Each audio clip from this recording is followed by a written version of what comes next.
हमारी कहानी की शुरुआत होती है एक पत्रकार से जो कंपनी बीटीएच की काली करतूतों का पर्दाफाश करने वाला था। एक महिला जिसका नाम था जेजे, वो उसके पास सारे सबूत लेकर आई थी। इन सबूतों में साफ दिख रहा था कि यह कंपनी खतरनाक दवाइयां बेच रही थी जिनके साइड इफेक्ट्स बेहद घातक थे। इतना ही नहीं, उनकी फैक्ट्री से निकलने वाला कचरा भी लोगों की जान ले रहा था। लेकिन तभी बीटीएच के भेजे हुए गुंडे वहां पहुंच गए। पत्रकार ने जेजे से कहा, हार्ड ड्राइव उठाओ और भागो। मगर भागते भागते वो हार्ड ड्राइव टूटकर नष्ट हो गई। गुंडों ने पहले तो पत्रकार पर गोलियां बरसाईं, लेकिन जब वो किसी तरह खड़ा हो गया तो उन्होंने उसे एक भाले से मार डाला। इधर जेजे किसी तरह जान बचाकर भाग निकली। सीन बदलता है और हमें मिलता है एक बौना आदमी जिसका नाम है विंस्टन। वो बीटीएच के लिए काम करता था। उसके साथ रहता था उसका सौतेला बेटा वेड, जो उसकी गर्लफ्रेंड का बेटा था। लेकिन उसकी मां को गुजरे 1 साल हो चुका था। वेड को विंस्टन ज्यादा पसंद नहीं करता था, लेकिन विंस्टन पूरी कोशिश कर रहा था कि वो उसका अच्छे से ख्याल रख सके। घर से बाहर निकलते ही उन्होंने देखा कि कोई आदमी उनकी पड़ोसन डेजी को धमका रहा है और कह रहा है कि वो अपनी जमीन बेच दे। उस आदमी ने डेजी की बिल्ली उठाकर बीच सड़क पर फेंक दी। विंस्टन फौरन दौड़ कर गया और बिल्ली को उठा लिया, लेकिन वेड बिना कुछ कहे अकेला आगे बढ़ गया।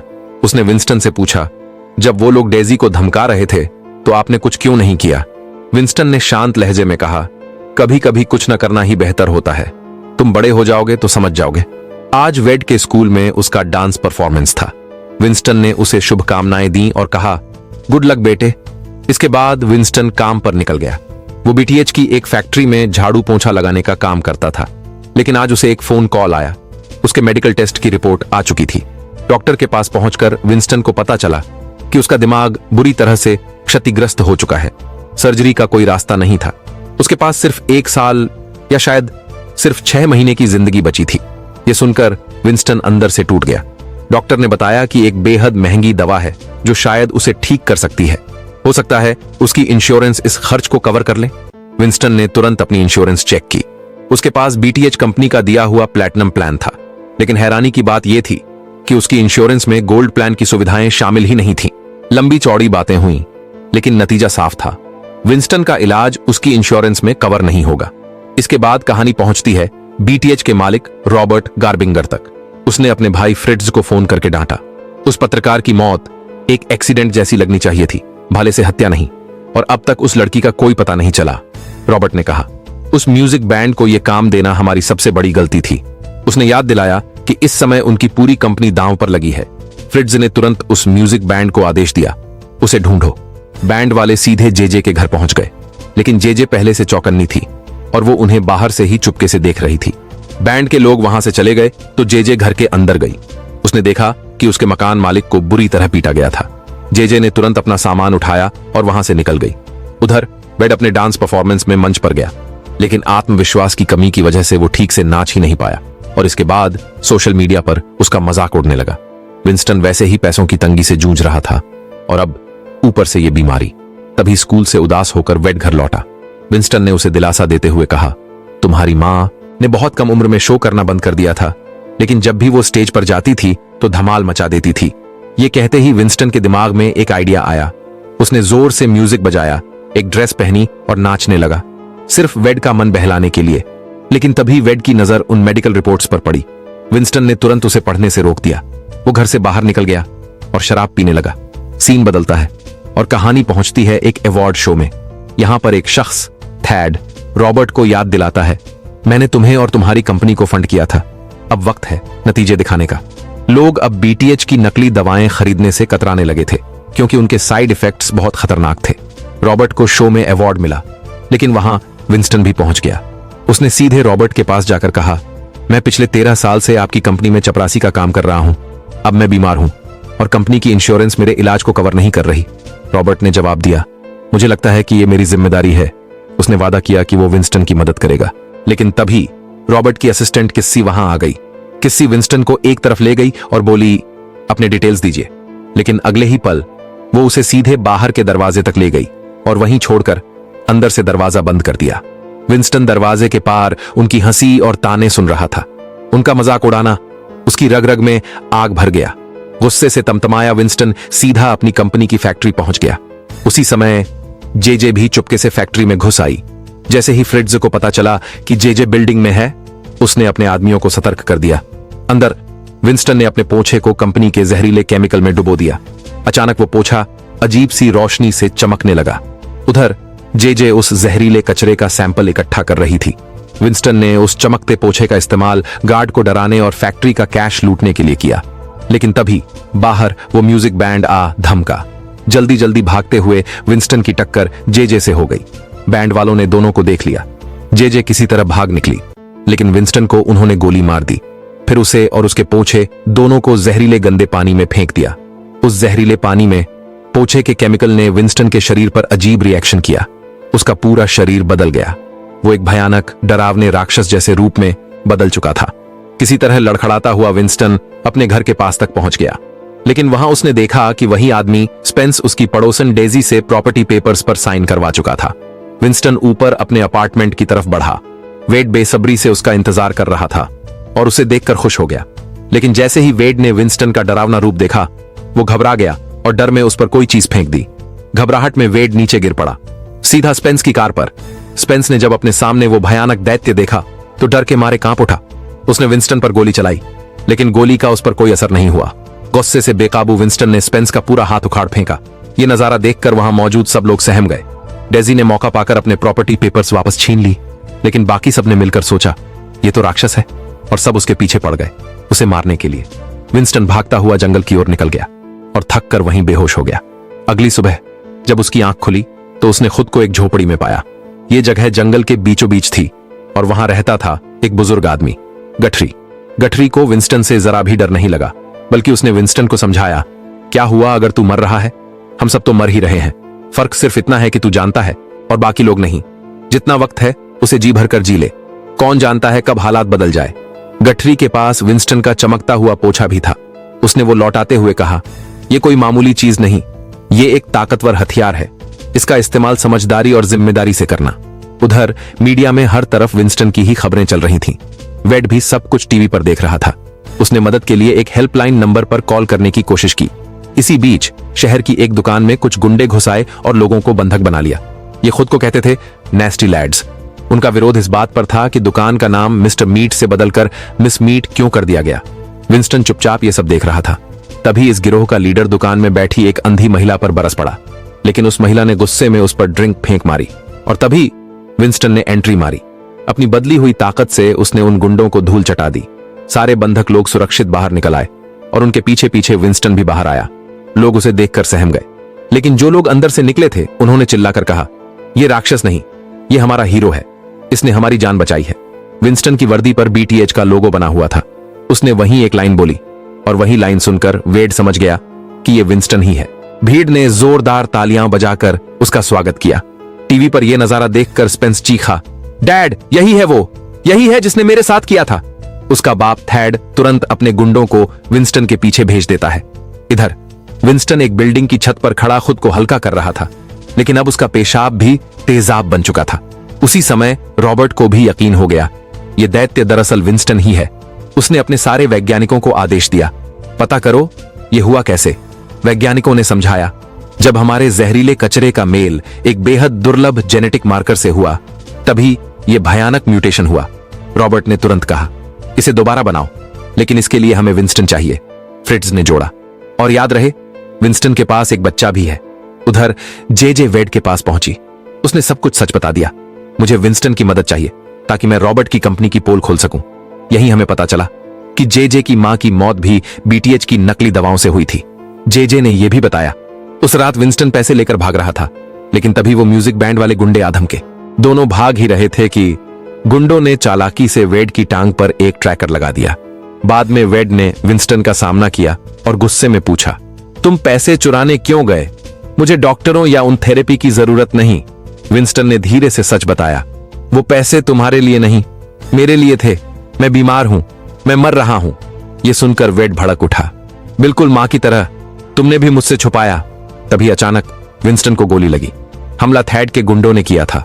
गुस्से से बेकाबू विंस्टन ने वहीं एक आदमी को मार डाला और किसी तरह बच निकला। इधर जे वेड को लेकर भाग रही थी, लेकिन तभी उसने वेड की टांग पर वो ट्रैकर देख लिया और अगले ही पल खुद जे को गोली लग गई। हमला करने वाले थे वही म्यूजिक बैंड और फ्रिट्ज। दूसरी ओर विंस्टन एक एक करके थैड के आदमियों का शिकार कर रहा था। उसने एक मरे हुए गुंडे की लाश का इस्तेमाल किया ताकि दूसरा उसके पास आ सके, और फिर एक एक कर सबको खत्म कर दिया। विंस्टन ने जे को ढूंढ निकाला, जो गोली लगने के बाद जमीन पर गिरी हुई थी। वो उसे गोद में उठाकर सीधे गठरी की झोपड़ी तक ले गया। पहले गठरी ने बातचीत में खुद को डॉक्टर बताया था, लेकिन अब वो बोला, मैंने कब कहा कि मैं डॉक्टर हूं, और वैसे भी ये लड़की मर चुकी है। कोई और रास्ता न देखकर विंस्टन ने अपना ही खून जे की गोली वाली चोट पर लगा दिया, और चमत्कार हुआ, जे की सांसें फिर चलने लगीं। इधर फ्रिट्ज वेड को अपने साथ ले जा रहा था। उसने कहा, डर मत, हमें बस उसी की जरूरत है। लेकिन वेड ने आंखों में आंसू और गुस्से के साथ जवाब दिया, डरना तो तुम्हें चाहिए, क्योंकि मेरे पापा मुझे दुनिया से ज्यादा प्यार करते हैं। जिंदगी में पहली बार वेड ने विंस्टन को डैड कहकर पुकारा। उसी समय रॉबर्ट को थैड का फोन आया। वो कह रहा था, तुम्हारा बीटीएच वाला आदमी मेरी गैंग के आधे लोगों को मार चुका है। अब तुम मुझे बताओ, मैं तुम्हारे साथ क्या करूं? लेकिन तभी रॉबर्ट की नजर सामने खड़े विंस्टन के बेटे वेड पर पड़ी। उसने थैड से कहा, सब संभाल लिया गया है। रॉबर्ट ने वेड को एक शेड में बंद कर रखा था। इधर जे ने विंस्टन का धन्यवाद किया कि उसने उसकी जान बचाई। दोनों वहीं खड़े होकर बीटीएच के कारण हुई प्रदूषण की भयावहता को देख रहे थे। जे ने बताया कि कैसे बीटीएच के लोग उस पत्रकार की हत्या कर चुके थे जो कंपनी की पोल खोलने वाला था। उसने चेताया, ये लोग बहुत खतरनाक हैं, लेकिन विंस्टन अब लड़ने के लिए तैयार था। सीन बदलता है और हम पहुंचते हैं म्यूजिक बैंड के एक कॉन्सर्ट में। जे वहां पहुंचती है और बैंड की म्यूजिक को रोककर कुछ और बजाने लगती है। इसी बीच विंस्टन भीड़ में से अचानक सामने आता है। वो गाना गाने लगता है और पूरा स्पॉटलाइट अपनी ओर खींच लेता है। बैंड के सदस्य उस पर गोली चलाते हैं, लेकिन विंस्टन ने उन्हें एक एक करके मार गिराया। वहां खड़े लोग थोड़ा डरने लगे। तब विंस्टन ने उन्हें इस समूह और बीटीएच की साजिश के बारे में बताया। विंस्टन ने बचे हुए आखिरी सदस्य को पकड़कर पूछा, वेड कहां है? यह बड़ा आदमी, जिसका चेहरा बिल्कुल बच्चे जैसा था, उसने वेड का पता बता दिया। इसके बाद वे पहुंचते हैं रॉबर्ट के मेंशन पर। विंस्टन ने अपनी आंख निकाली और देखा कि आगे 2 गार्ड खड़े हैं। जे आकर्षक तरीके से उनके पास बढ़ती है और घबराए हुए गार्ड एक दूसरे पर गोली चला देते हैं। पास के शेड से वेड ने विंस्टन को आवाज दी, लेकिन वहीं लगे एक मूर्ति से धुआं निकला, जिसने सबको बेहोश कर दिया। जब उन्होंने होश संभाला, दोनों जंजीरों में बंधे थे। वैज्ञानिकों ने विंस्टन का खून लिया और रॉबर्ट के लिए एक सीरम बनाने की कोशिश की, लेकिन पहला एक्सपेरिमेंट फेल हो गया। रॉबर्ट ने उन्हें बार बार वही प्रयोग करने के लिए मजबूर किया जब तक कि वह सफल न हो जाए। इस बीच विंस्टन को कई दर्दनाक ब्लड एक्सट्रैक्शन सहने पड़े। अंत में वैज्ञानिकों ने सही स्तर वाला माइटोएनिक्स सीरम तैयार कर लिया, लेकिन एक समस्या थी। रॉबर्ट ने सुनने से इनकार कर दिया और सीरम की बोतल अपने पास रख ली। तभी थैड अपने आदमियों के साथ आया और न्यूज ऑन कर दी। विंस्टन का कॉन्सर्ट पर बेकाबू होना हर मीडिया चैनल पर चल रहा था। मेयर ने घोषणा कर दी कि अब वह बीटीएच का समर्थन नहीं करेगी। थैड तैयार था रॉबर्ट को सजा देने के लिए, क्योंकि उसने अपने वादे के अनुसार समस्या का हल नहीं किया। तभी रॉबर्ट ने खुद सीरम पी लिया। शुरुआत में परिवर्तन ज्यादा दिखाई नहीं दिया, लेकिन अब वह बहुत तेज और ताकतवर बन चुका था। कुछ ही सेकंड में उसने थैड और उसके आदमियों को बेरहमी से मार डाला। जब किसी उसे ढूंढने आई, तब तक रॉबर्ट का परिवर्तन पूरी तरह पूरा हो चुका था। अब वह एक भयानक राक्षस जैसा दिख रहा था। किसी भी सीरम पीना चाहती थी, लेकिन सिर्फ कुछ बूंदें ही बची थीं। जल्द ही रॉबर्ट को अस्वस्थता महसूस होने लगी और वैज्ञानिकों ने बताया कि सीरम अभी पूरी तरह तैयार नहीं है। किसी चीख उठी और वैज्ञानिकों से तुरंत इलाज बनाने की मांग की। उसने गार्ड्स को आदेश दिया कि सभी बंधकों को मार दो, जिसमें वेड भी शामिल था। फ्रिट्ज ये सुनकर सन्न रह गया। फ्रिट्ज ने मासूम बच्चे को मारने से इनकार कर दिया और गार्ड्स को रोकने की कोशिश की, कहता हुआ, ये राक्षस अब रॉबर्ट नहीं रहा। गुस्से में किसी ने विंस्टन के नीचे के हिस्से पर किक मारी और एक मेटल रॉड से उस पर वार करने लगी। जेल की सेल में जे ने सब सुना, वेड को मारने की योजना। उसने विंस्टन को लड़ने के लिए प्रेरित किया, लेकिन विंस्टन कितनी भी ताकत लगाता जंजीरों को तोड़ नहीं पा रहा था। तभी उसे अपनी एसिडिक पेशाब याद आई। उसने अपनी पैंट खोली और उसी का इस्तेमाल कर दोनों को आजाद किया। जे ने कंप्यूटर चुराया ताकि सबूत हासिल किया जा सके।